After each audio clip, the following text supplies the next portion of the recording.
From JBS Studios in Greater New York, this is the JBS News Update with Teisha Bader. I'm Teisha Bader with the JBS News Update for Tuesday, July the 5th, 2022. The U.S. State Department yesterday released its findings on the death of veteran Al Jazeera journalist Palestinian-American Shireen Abu Akleh.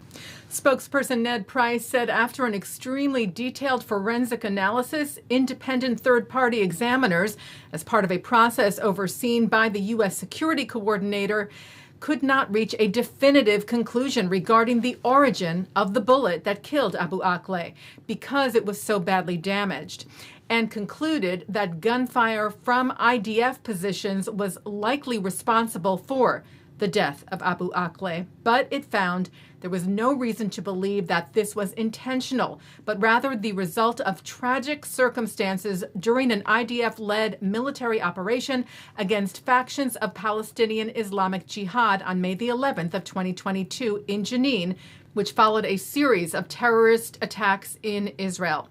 Ynet cited IDF Chief of Staff Aviv Kochavi saying the IDF would continue its investigation using, he said, all the tools at our disposal, and with a commitment to transparency and revealing the truth, reiterating that the IDF regrets any harm to those uninvolved and takes great care to safeguard the value of human life and freedom of the press.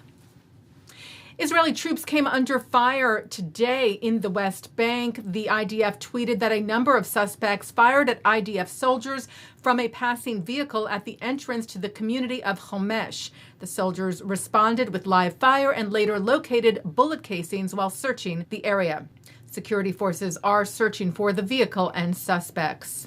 And Israel police are looking for a suspect who stabbed a 47-year-old Israeli man today on a pedestrian bridge between Bnei Brak and Givat Shmuel in what is believed to have been a terror attack.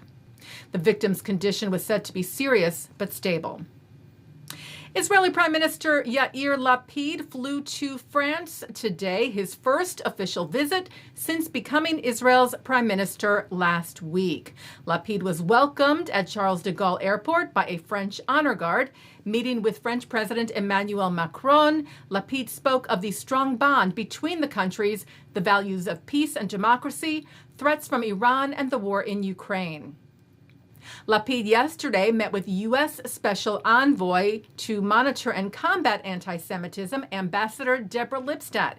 He was also joined by Israel Foreign Ministry's Special Envoy to combat anti-Semitism, Noah Tishby, to discuss, Lapid tweeted, our efforts to combat anti-Semitism in all its forms.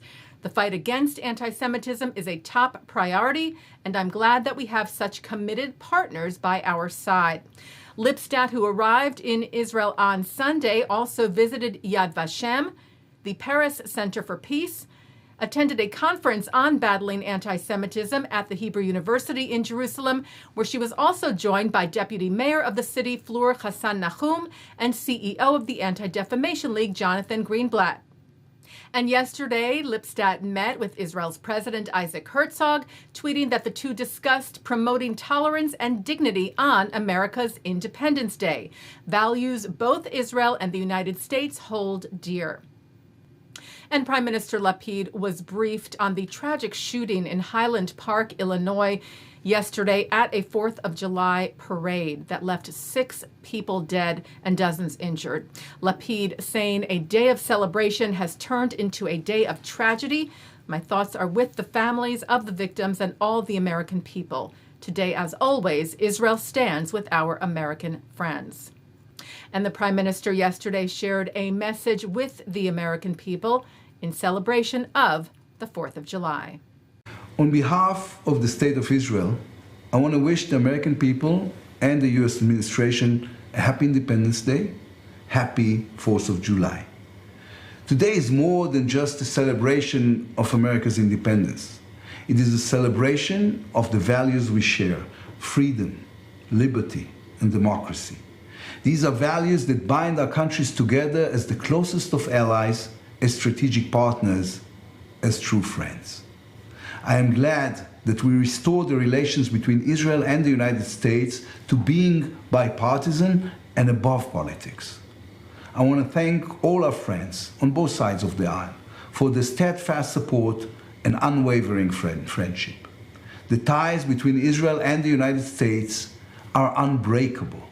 Together, we will continue working towards a better future for our peoples and for the region, a stable, stronger, more prosperous future. I'm looking forward to welcoming my friend President Joe Biden to Israel very soon and to working together to take our unbreakable alliance to new heights.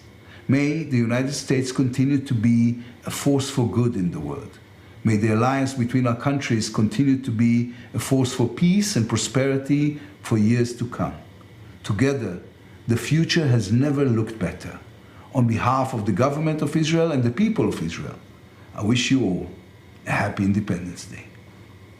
Taking a look now at our programming for tonight on JBS for Tuesday, July the 5th. At 7 o'clock, Rabbi Ammiel Hirsch welcomes members of the Israel National Defense College. At 7:30, FIDF Live salutes the unwavering relationship between the U.S. and Israel. At 8, Shahar Azani speaks with Ory Slonim on his new book, A Knock at the Door, about his decades-long work with Israeli MIAs and POWs and their families. At 9, Mark Golub sits down with the father of murdered Jewish journalist Daniel Pearl, Judea Pearl. At 9:40, Rabbi Charlie Citron Walker discusses the hostage situation in January of this year at his synagogue in Colleyville, Texas, with Central Synagogue's Rabbi Angela Buchdal, whom the gunman insisted on speaking to during the crisis. That's with Abigail Pogrobin. And coming up next, it's the ILTV's Insider. And that's the JBS News Update for Tuesday, July the 5th, 2022. I'm Teisha Bader. Stay healthy, stay well.